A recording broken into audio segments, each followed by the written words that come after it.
I'm with it. We are live. Marvelous. Yay. All right. So we should probably go find it in YouTube. I'll do that, honey. Okay. But I'll do it in a moment. I hate to say. We are Let's live. start. Oh, I can hear it. There you go. Yeah, I just muted it so that we don't have to listen to ourselves back. Can you imagine if you had to do the entire thing, hearing yourself delayed by 10 seconds? Like, oh my God. Literally, if you could torture people in a way, that would be one of the ones that you could probably torture me with. I think I'd probably give you all of my secrets if you forced me to do that for too long. Yeah. I'm going to have to remember that. Lillian is going to introduce our beautiful guest, so I'm going to let you do it, Miss Lillian. Thank you. Thank you. Yeah, welcome everybody. And welcome, Louise. I want to go ahead and introduce you to our group here. Louise is also known as the Cosmic Owl, and she's a visionary astrologer, author, and shamanic guide who's been working with astrology for over 30 years. Her work weaves deep myth, evolutionary astrology, and quantum consciousness into transformative pathways of healing and empowerment. Louise is the author of The Complete Guide to Astrology and the new Ceres in Astrology, Ceres in Astrology, thank you, Nourishment, Power, and the Rebirth of the Feminine. And she's a passionate teacher leading courses and retreats that awaken soul remembrance and cosmic connection.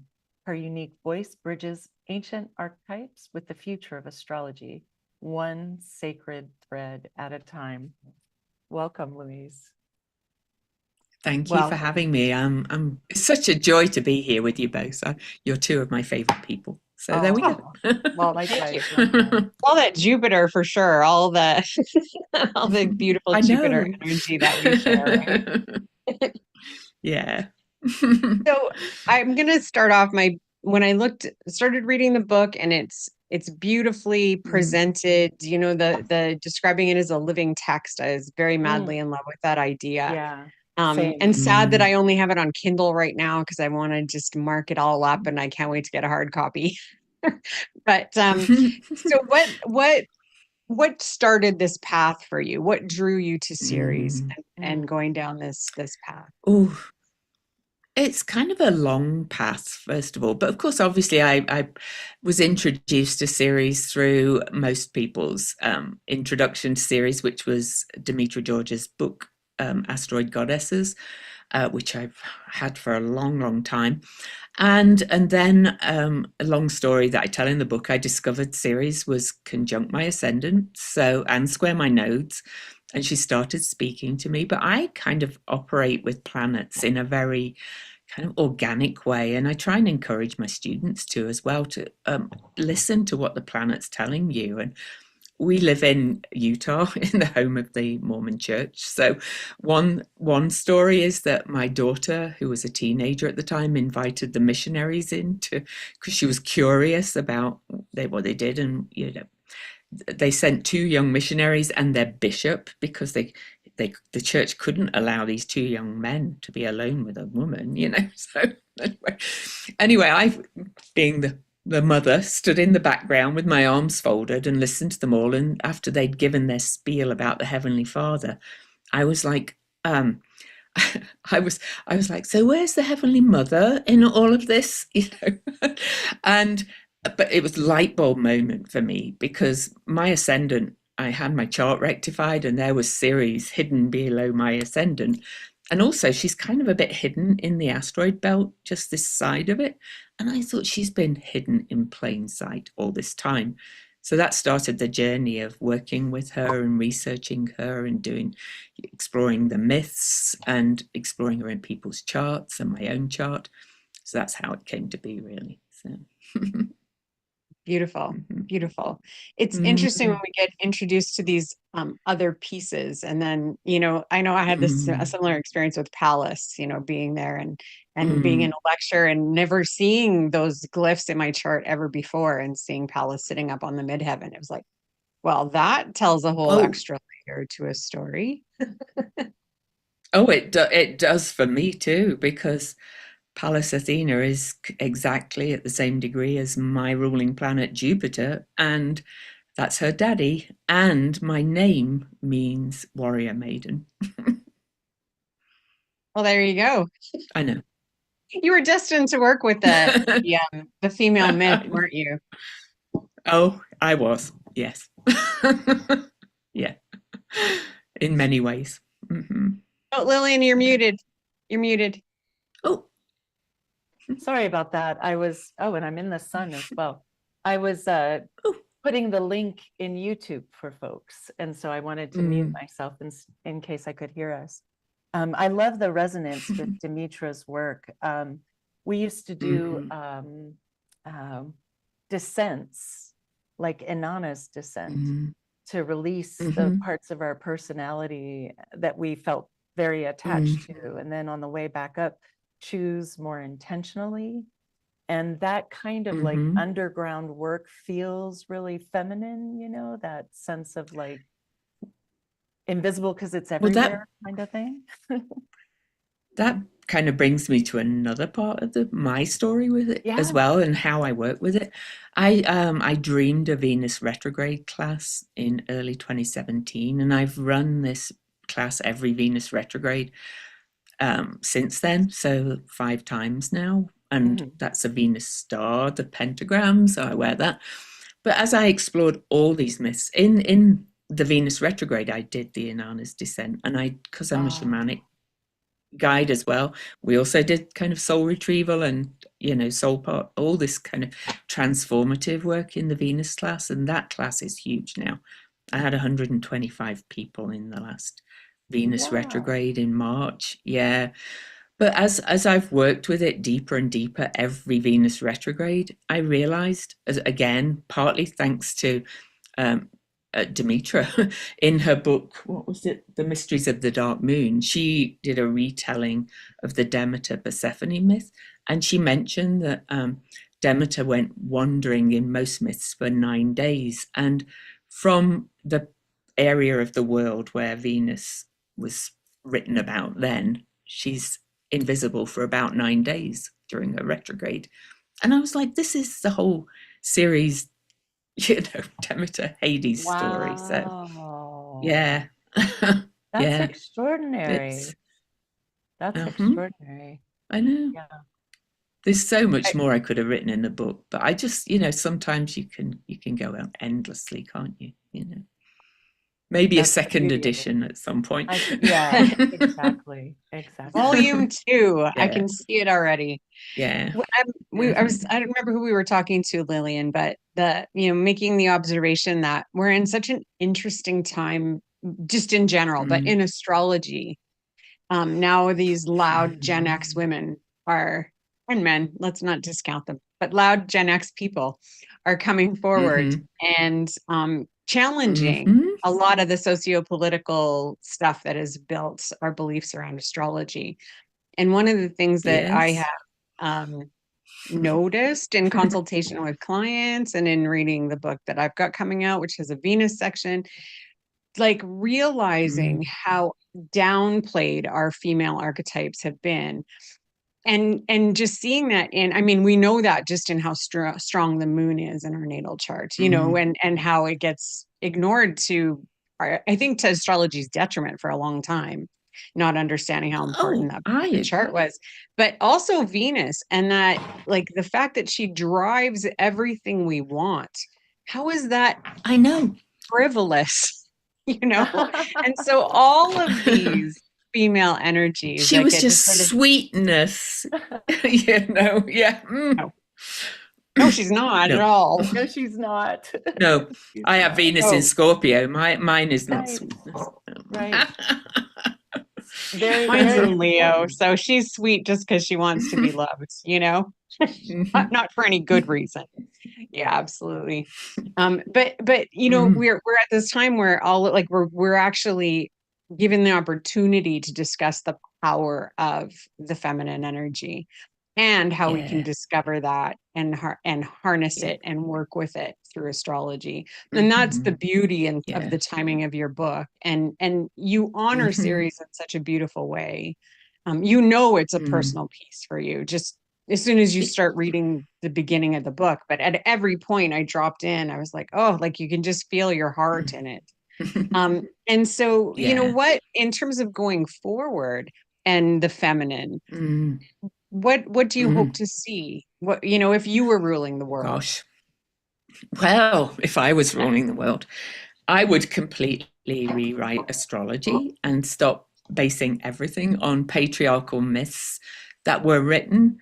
You know, all the stories of rape and, excuse me, YouTube might not like that word, We don't were monetize, written. so you can say Okay. whatever you want. Oh, okay. They were written by you know, men Yeah. in as the patriarchy really started to rise to power. This is another book, The Lost Goddesses of Early Oh, Greece beautiful. by Charlene Spretnak. Demetra again actually mentioned that in a podcast, and I was like, oh, I need that book. But you know, the previous myths had none of these stories. These myths that we base all of our astrology on pretty much came in as the patriarchy grew, and so did the practice of astrology. So it's all very kind of, I think we've spent all this time as astrologers, as a community, trying to prove that it's this rational science when it really isn't. Right. It moves in different ways, astrology, to my mind. Yes, I it love has, that. of course, the math side, but it's it's symbolic, you know. And I'm one of those people that studies everything. I read another book. I can't remember his name right now, but anyway, it was somebody who, not an astrologer at all, and he said, "Well, math is just it's just symbology too." And quantum scientists are discovering that science actually does not explain everything. So neither does astrology. So, you know, I think we need to develop over time a whole new astrology. I'd even love to rename the planets for astrology. So there you go. I think That might that's be beautiful. happening in that next book. How exciting. How exciting. I'll have to Yeah. find the excerpt. There's something I read, and it began with the breakdown of the bicameral brain that Julian Jaynes wrote about, where there was a sense that for a long time there was just our internal voice, right? And then as we learned to speak, there was the external meeting of ideas and the misinterpretation that can happen from that. And so we went from being deeply resonant with the voices that we heard to potentially in conflict, right? Like external voices Yeah. create all kinds of things. And then there was a Leonard Shlain, I think, book that came after that that talked about, oh, no, it was The Alphabet and the Goddess, I think. I'll have to go check it. But it said basically that throughout generations of women dying because our giant noggins are too big and childbirth was impossible, women that were human learned how to disguise estrus. And we are the singular mammals who have learned how to do that. And 150,000 years ago, we did it, but men are still mad about it now. Because They as you are. can imagine, if you're in estrus, it's a clear sign. And because we need to Yeah. preserve Well, our I think. health, I just love that sort of Well, I radical think. idea. Yeah. Oh, there's so much. There's so much I could talk about. I've remembered the name of the book, by the way. Oh, It was The good. Flip by a guy called Jeffrey with a J, Kripal, Okay. Kripal. It's another quite short book, but I've actually listened to it on Audible about 10 times because it blows my mind. And he's talking about how science and humanities are flipping and coming, you know, to be integrated again, which is what I think we need to do with astrology and everything, really. So. Yeah, I agree. And you know, I would take it from I'll just chime in with this last piece about male female stuff because I'm intrigued by it. You know what I mean? And no one's left out of the resurgence of the feminine. The patriarchy must damage men more It and does. often to damage women and children. And you know, it has to kind of smush the men first. So to recover them, it requires the feminine, right? And so the example I was going to use is, I've been married about 25 years now, almost. And when we first got together, my husband was convinced, bless his heart, that he should manage us, take care of the both of us. And so I could look to him anytime I needed something. And it didn't matter how many times I would say I'm a grown ass woman, or, demonstrate that that was unnecessary or anything like that. It took years and years and years and years to say, you can't see into here. I'm in charge of in here. So you go be in charge of over there. And then the freedom that came with that, right? Because there were expectations tied up with that were damaging. And, there were all sorts of things. And so now we're in a position in a much more open and flowing where, it's taken about 20 years, but to say, I want your feelings to be part of this discussion to him, even when he does it poorly. And I want you to be here. And there's no part of you I want to kick out. And I'm not here to chide you. I'm here to witness the glory that you get to become. And I've already seen it a few times, right? Like 25 years, you're going to see some amazing things, And so that's an interesting piece, right? I do have hope, apart from the rise of the manosphere, but so I married a younger guy, and he's very emotionally intelligent, I would say. So there are men that are. It's helpful because Gen X, I hate to tell you, in the United States, are still voting for Donald Trump. No offense, I mean, do what you want, but they're not. I thought we were all radicals who were plugged in and doing all sorts of cool stuff and freed from the kind of ego-based stuff of Leo, but I was wrong. Something came up on social media recently talking about Gen X and why all of a sudden like menopause is being talked about more, and this shift in terms of like female health and all of these things, and on social media the responses were crediting Gen X for being loud, but in the commentary, actually, what I picked up on was it's just the Virgo energy of trying to make things right. And systems that work, right? Systems that function. I'm more offended by the breaking of functioning systems. Like I have a wide tolerance for breaking things that are broken. Knock it off, Me kill too. it. But and I don't know. Oh, I was just gonna say we don't often one of Go, you go. No, go on. You Tracy, you I go. was just going to say, Kamala Harris, of course, who is prime Pluto, Uranus, Virgo. She actually sat in an interview and said the system is broken, which is why she's not running for office again right now. I don't blame her. I don't. Anyone who has tried really hard and needs to take a break should take as long a break as they want. But it's interesting. And she's found it out from the inside how broken it is. Exactly. And what I was trying to get to is no two humans really can know what a person needs to develop. We can offer nourishment.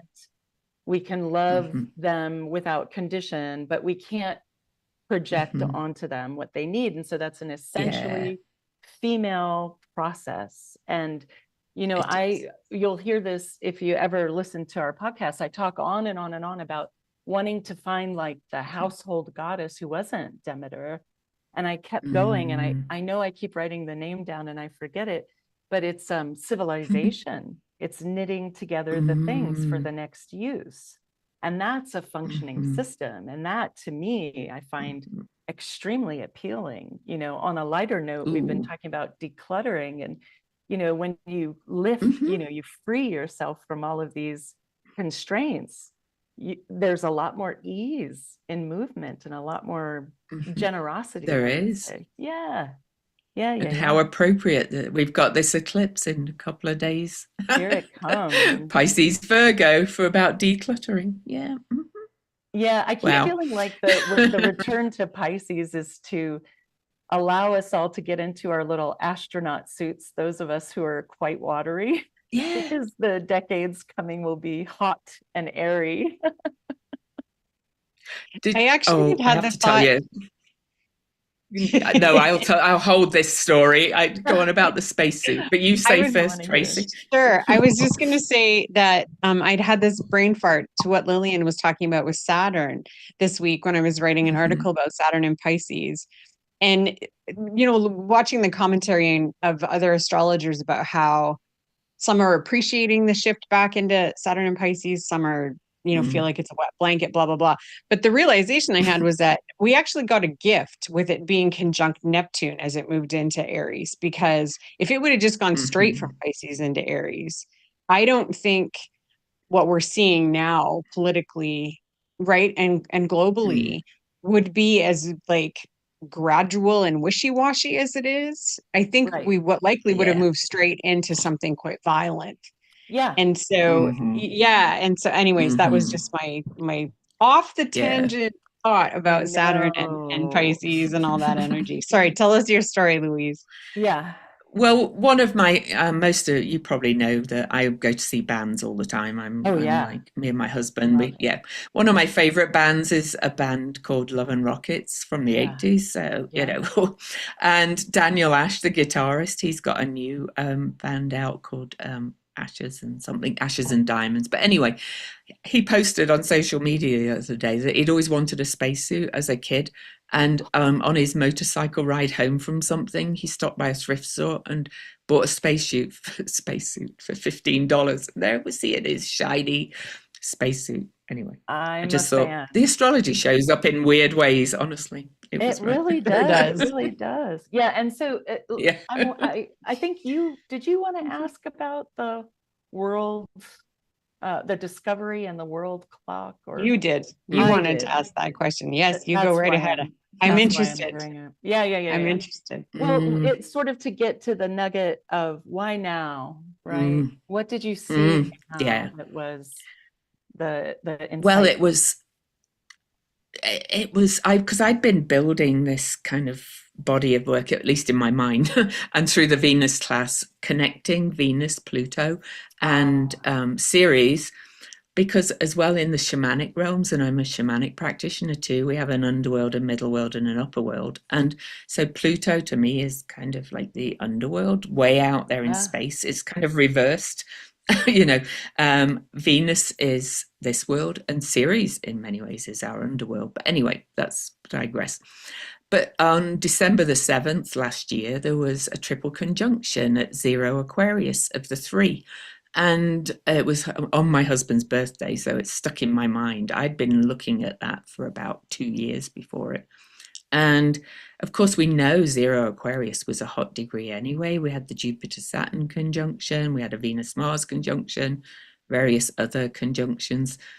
And I know ages and signs are different, but we are moving into the age of Aquarius, so, and the age of air.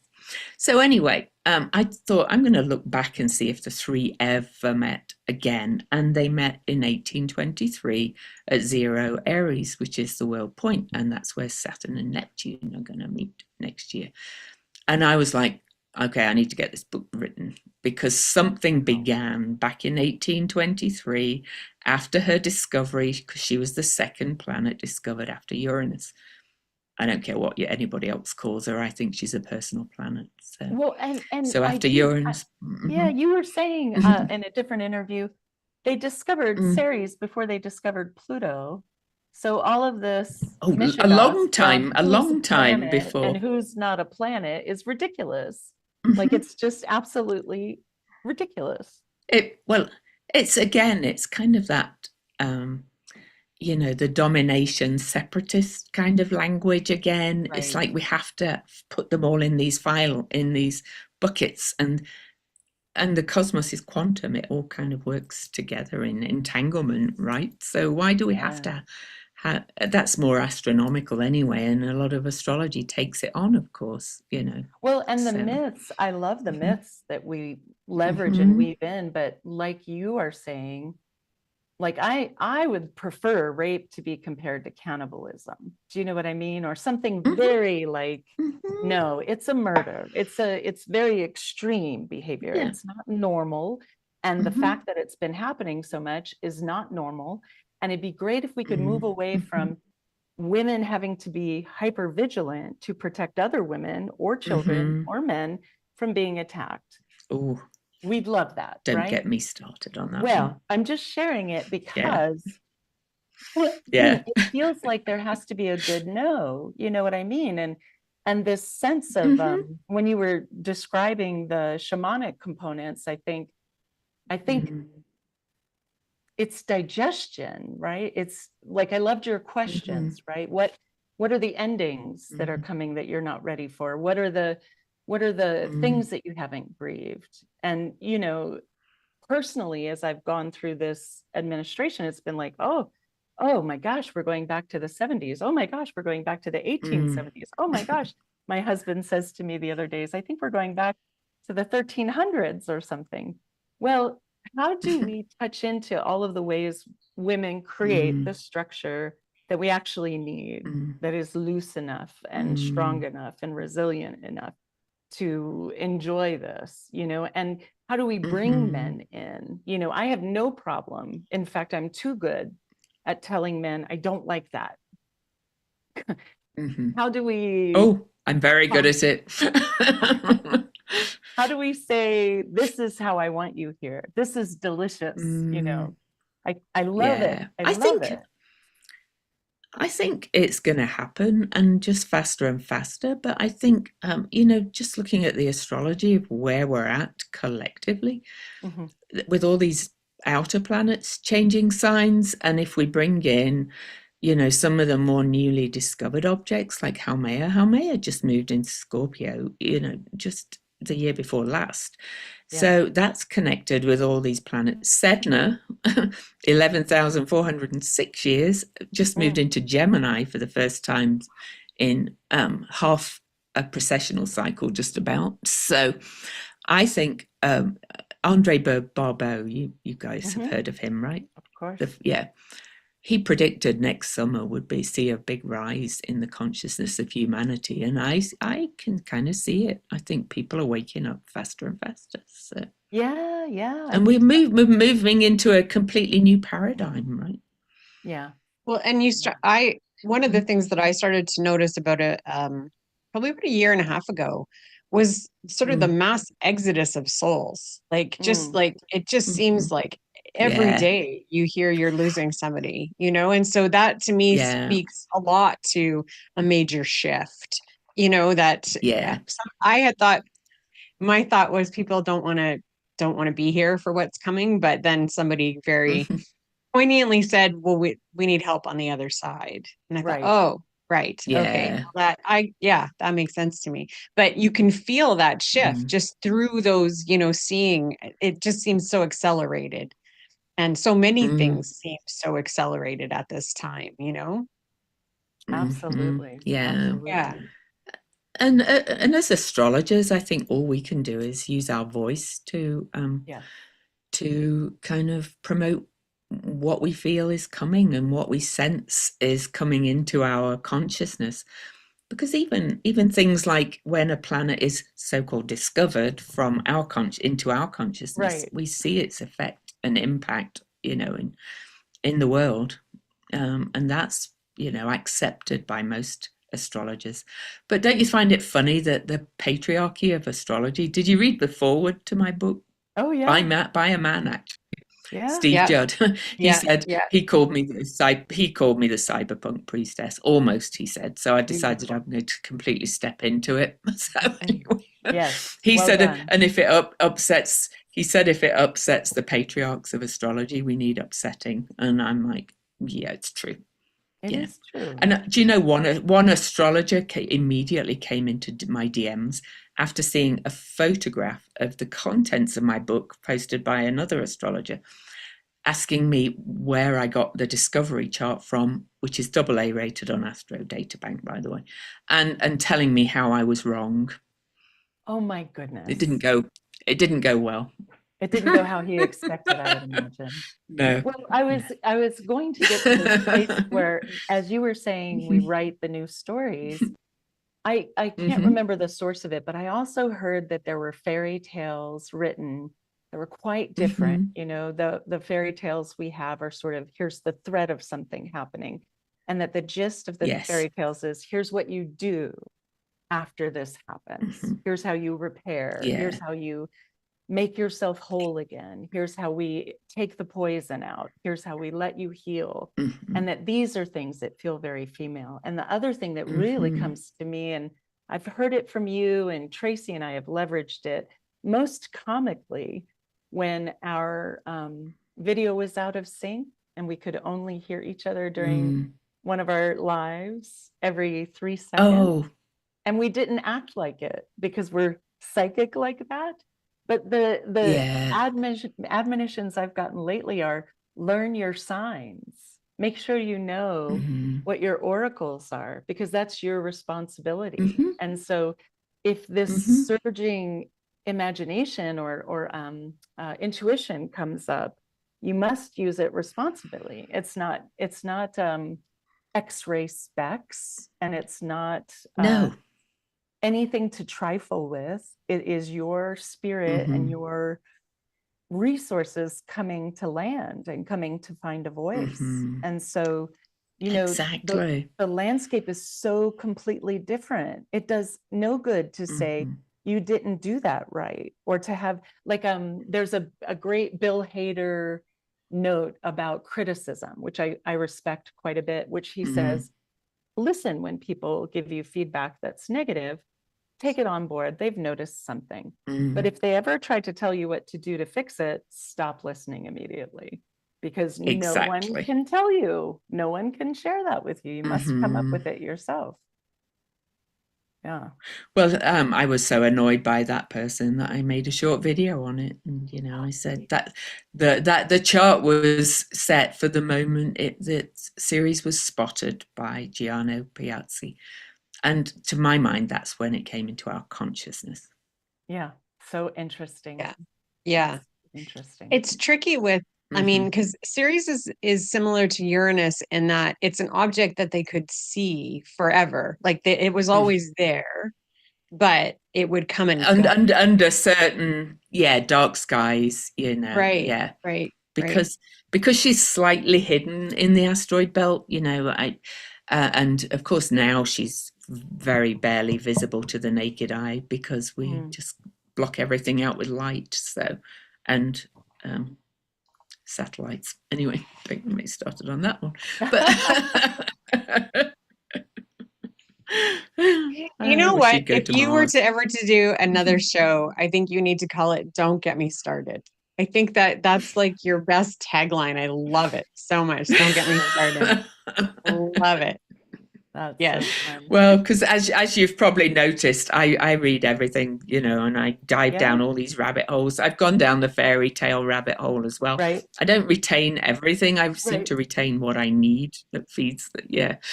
But really, the kind of story where I'm at now with my astrology started with the book I wrote. I was paid to write in 2020. So that was the complete guide to astrology. And I was asked to write that from a non-binary perspective by a lesbian editor. And so I wrestled with it. I tried to write it by just taking out any references to gender. And then I integrated the astrology of sect into it and the language of that using night and day. And I feel that's very Aquarian age. It's nothing to do with biological gender. Absolutely. Absolutely. Can you tell somebody's gender from a chart? No. Just from a chart? No. No, but you can definitely get an idea. This is the thing. You guys tell me what you think. You know, because we have, let's say, yin and yang as opposed to masculine, feminine. That we can't get away from that. They have their energy, whether it's expressing outward or it's drawing inward, right? So because of that, and then the planets carry their own energy, that the combination that we see in a chart creates what we call a spectrum, right? When we think about, so where are you? Where do you fall on that spectrum? And masculine, feminine, yin, yang, those are just words to describe the inward outward, you know? So you can see a chart and think, oh, this person definitely would express with more, you know, feminine yin energy, right? And this person, but no, you couldn't definitely figure out what they identify as for sure. Yeah. But the editor's point was that those words masculine and feminine have become loaded terms. Yeah. Isn't that amazing? Isn't Yeah. that Because I've been told, in my early days where I was getting more readings than giving, I was told many times that you've got a very masculine chart, and I was like, what does that mean? I That's just see that as a fun. warrior chart, and warriors Yeah, can be all of the genders, so it doesn't matter. Yeah, Because I mean, I absolutely. definitely have yeah. a warrior chart for sure. So, yeah, Mm. I Well, sense, and I But to don't my care if mind, you say I have it's a just masculine chart. it's just really my point is to get people thinking about what that means when they say that to people, Yeah. where Yeah. they're coming from as well, and how it might land to the person, because just people who are actually non-binary, I can't remember the name of the word, have both sexes contained in their organs. Intersex. Yeah. They're intersex. Sorry, I could not That's remember all the right. word. They're over 2% of the whole population, and if you Same think about the size population of the as Japan. population, Yeah. yeah, that's huge. And so how does that speak to them then as well? So it's just really, my point is, I think we need to think about the language we're using and I how love we that. use it. Yeah. So Yeah. When I was Even speaking, I was just going to say, even the conversation itself helps people understand the astrology, right? Like even just having that yes. conversation around masculine, feminine versus other words helps understand well, the yeah, energy. yeah. And as I It's was talking with Alex last week, she was saying um, she thinks it's important for the family to share the mechanical details of the body you were born into, but that the child will develop their sense of who they are later, just like all of the other senses, right? And so yeah. I think that's a really good distinction to make without it being too pointed in any direction, right? We need to understand how our Yeah. bodies work, and that's a beautiful thing. So, And really, I, as our work as astrologers has nothing to do with the biology. It's more about how those different parts of the self, which is how I see the planets and the signs they're in, work it within each individual. exactly. And yeah. The personal So system, right? The unique yeah. cards that you drew. Yeah. Yeah. Mm-hmm. So Yeah. interesting. Yeah. Mm-hmm. So when you were writing this book, what were, Mm. because it really, you don't, to my mind, for a big chunk of it, you don't need to be an astrologer to read it. You have to Yeah. be interested in astrology and myth, but you It's don't need very to be an welcoming. astrologer. Yeah. Mm. Yeah. And so was Yeah. that kind of the point, as you were creating something that was, people could enter astrology through this book? Yeah, yeah. I always have seen my audience as not just other astrologers. I don't want to create an astrology textbook. This means that. This means that, and that's why it's more kind of a feelingy book, really. Although I do talk about the astronomy and things like that, and I resisted for a long time doing any kind of cookbook. But that's what I call saying series through the signs, but I did it, but I kept them deliberately short. So it's kind of a landing page for people to go and start exploring it in their chart. Because, we can't just say one placement means this and that's that. It's where it's in the chart. It's the aspects that matter as well. It's all those kind of things. So, Yeah. um, Yeah. so you can't, yeah. So I kept the cookbook extremely short because of that. Well, So, and yeah, I do that with my students, though. I kind of talk about a planet and the energies, and then I make them go away and do like shamanic journey work or journaling or talking to in some way to their own Venus in Scorpio or whatever it is. And yeah. yeah. Yeah. Mm-hmm. When I went Mm-hmm. through the signs and things, I thought about my own Ceres in Cancer in the 8th house and the descriptions of Mm-hmm. loss and the way you recommended a Mm-hmm. lot of tenderness and awareness of grief when you're touching into Ceres. Mm-hmm. And that was so beautiful. The reality of having children, growing our ideas and our projects is that they're rife with this sort of chance for sorrow. I think a lot about who wrote Women Who Run with Wolves. I don't know why. Clarissa Oh, Pinkola yeah. Estes. And how she says danger and beauty ride together, you know, and that it's important for us to teach our children, you know, how beautiful they are, that we're going to give them a protection because danger's there too. Yes. And we want them to be safe. So when I think of and not to scare them, though. not to frighten. I mean, when you talk to children, you can say anything, you know, what are you scared of? And that's the end of that. But now that Ceres is in Aries, you know, I think about, oh, wow, this is really interesting. It's a bold time, you know, for me, it's in my fifth house, you know, this is exciting. But that means, you know, when I deal with emotional stuff or trying to digest emotional stuff, I do go create art. And then I actually sit when I'm done with it or in a pause state and say, do you think anything digested? Do you think any of those emotions came through? And it's a lovely little check-in to kind of see, oh, okay, there's something moving here.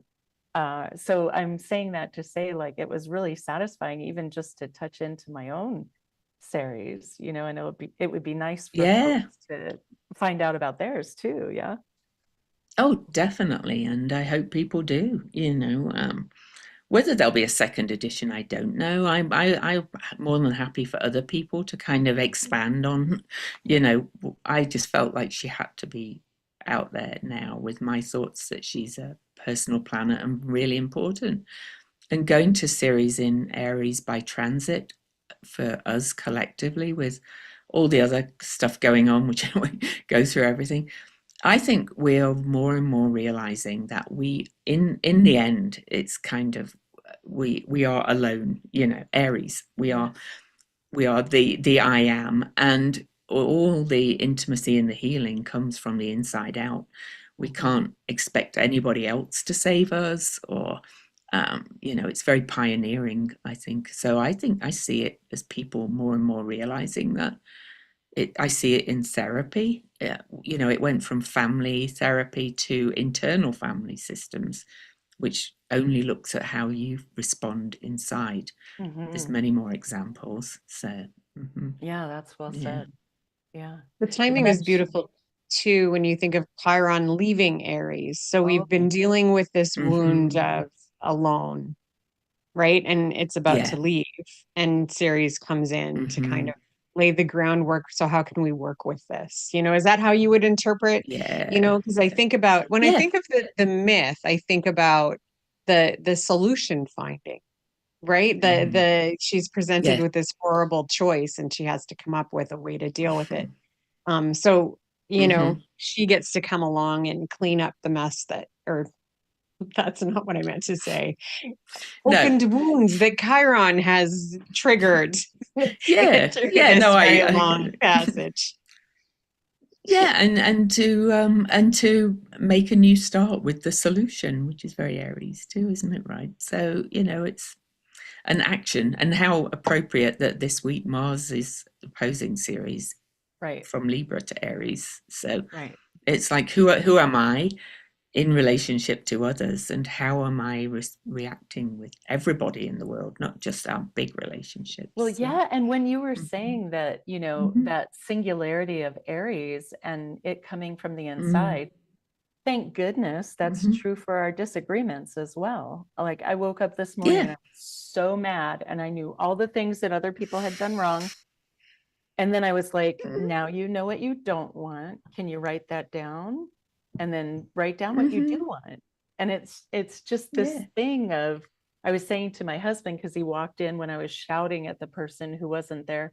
And he said, what's going on? And I was like, it's nothing. It's nothing. And I said, we could be in Madagascar. You need to express it sometimes. Exactly. So. That's exactly my point. That's exactly it. And I wonder if there won't be more of that we need. You know, when you think about, I could read out, and I'm sure you could too, not just the Epstein issue, but the myriad of complicated issues that are showing up around that. and just say, Oh, we want goodness, an yeah. end to it. We want an end to it. And I think of Yeah. Giselle in France, I can't, Perico, and her Mhm, remarkable mhm, stand. And that's a very beautiful mhm. series moment. We just haven't Yeah. addressed how we lose out from this situation where women are discounted in Mhm, voodoo or Santeria, or I can't remember the Ifa. The female goddesses remove themselves. mm, So the water removes itself from the planet when people act up. mm. And you think about Yeah. Sahara, and you think about Mhm, how water is changing now. And it feels pretty much like we're mhm. in a rebuked state. And to come back Yeah. to them with love, you Oh, give honey and oranges, and you yeah. give them their devotion. And I think that's where we need to go. And you start working with the earth instead of raping the earth. So, you Yeah, know, we Yeah. can't get anything out all of it, those right? things. Yeah, I agree Mhm, 100%. mhm, Well, Yeah, I just the think time. about that. Go ahead. Oh, I was just the timing of Ceres going into Aries. I just had a thought. I looked at Harvey Weinstein, I think the day he got arrested and then the day he was charged. And I looked at that mm, because it was for a palace talk, and being quite shocked that, and I don't remember the details, so forgive me, but there was a mm, goddess asteroid or mini planet attached to mm. lighting up his whole Wow. charts Wow. Wow. on those days. Wow. Mm. And the fact that Ceres is now in Aries, and this is like being Mm. shouted constantly every I day. know. Want to know? I think that Ceres moving into Aries is really, he's like that whole story doesn't get to go anywhere, and she's not going to let it die, which I love. Yeah. Yeah. Yeah. And she's retrograde now in Aries, so she's spending a long time in Aries. So she's going to. This is not going to go away, shall we say? I was thinking about Oh, so. the new documentary that came out about uh,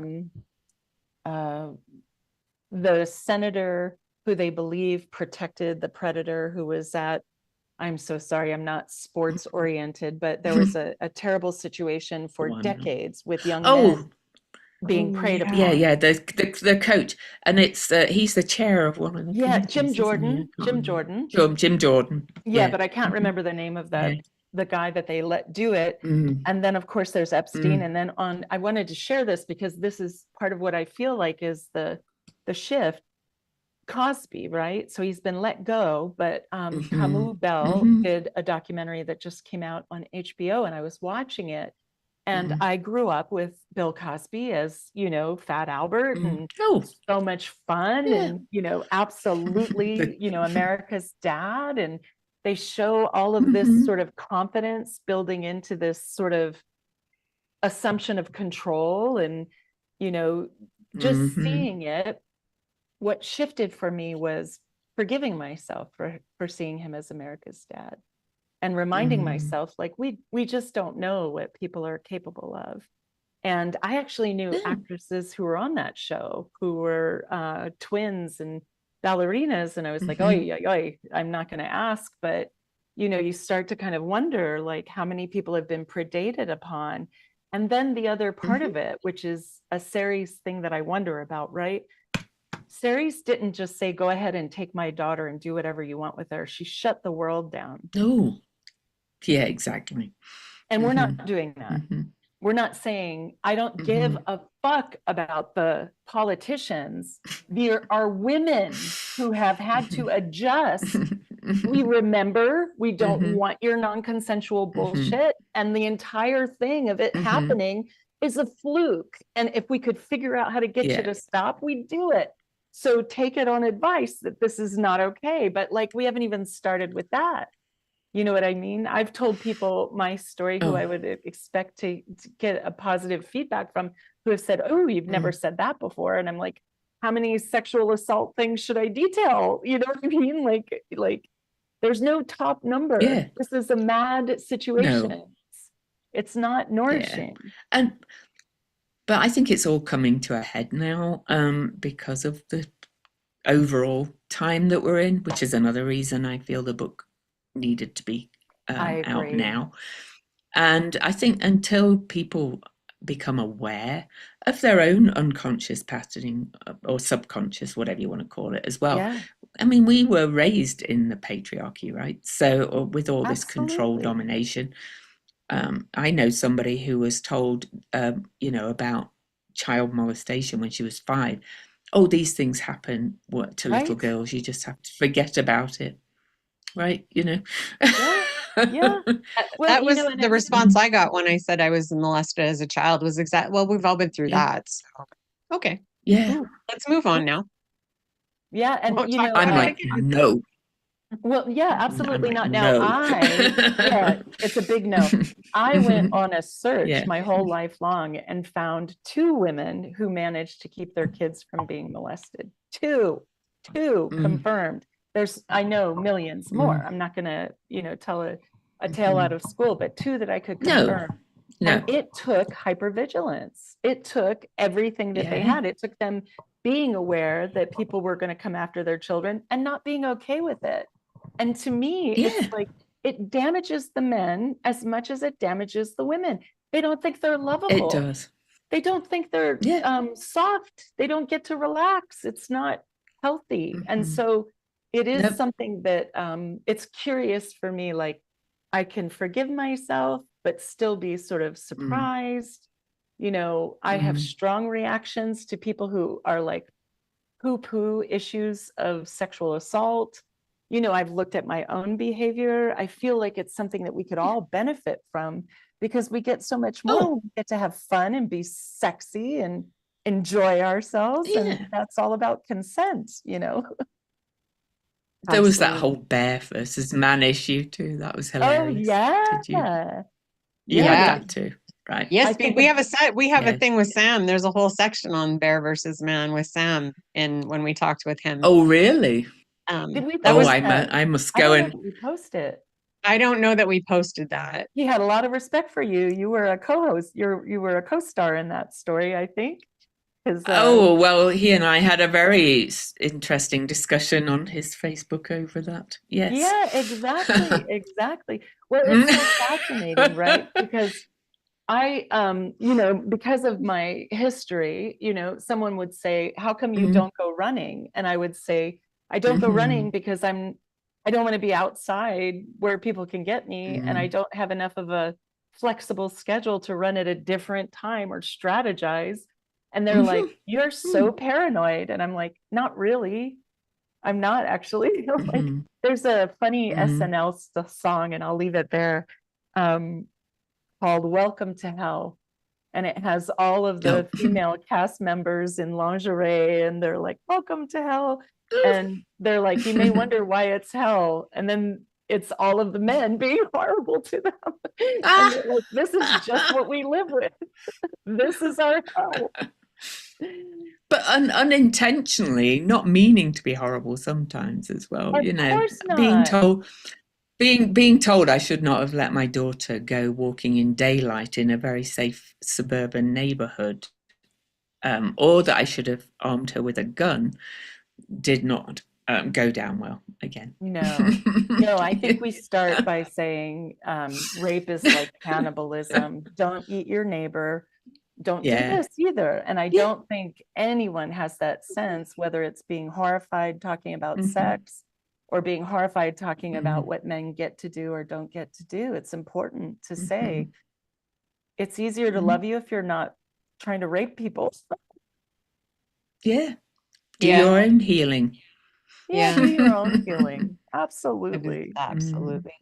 Well, I can't believe I feel like we didn't even talk to you for 5 minutes and we're at the top of the hour already. I know. So It was such fun. I have one final question for you. I don't know if Lillian has a final question, but Go for so it. this is such a beautiful book and so important in Mm. the time that it's coming into our consciousness. But if you could tell people one thing that you'd like taken away from her story, what would it be?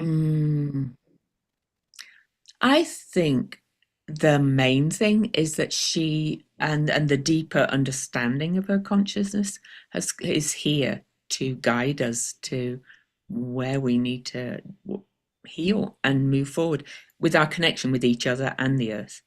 And it's okay to grieve what was. We lived under this horrible hyper-capitalist dominator culture, but it's dying. And she's a bit of a guide of how we can start treating ourselves and others, I think. So that's why I see her as a personal planet. I think it's a bigger collective message than just for the individual, but you start with yourself. So yeah. Absolutely. Well, did you have any questions, Lillian? That was perfectly put. Thank you so much for joining Yes. us. Thank you. Thank you. Will you come back and play with us again? Oh, for sure. Yay! I loved it. Yeah. All right.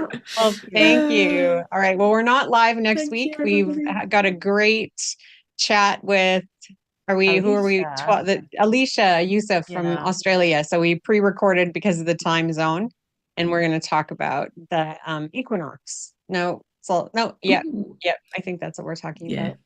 Yes. Thank you so much. Yeah. Yes. Thank you. All I'm going to right. stop streaming. I don't remember how to do that. We have.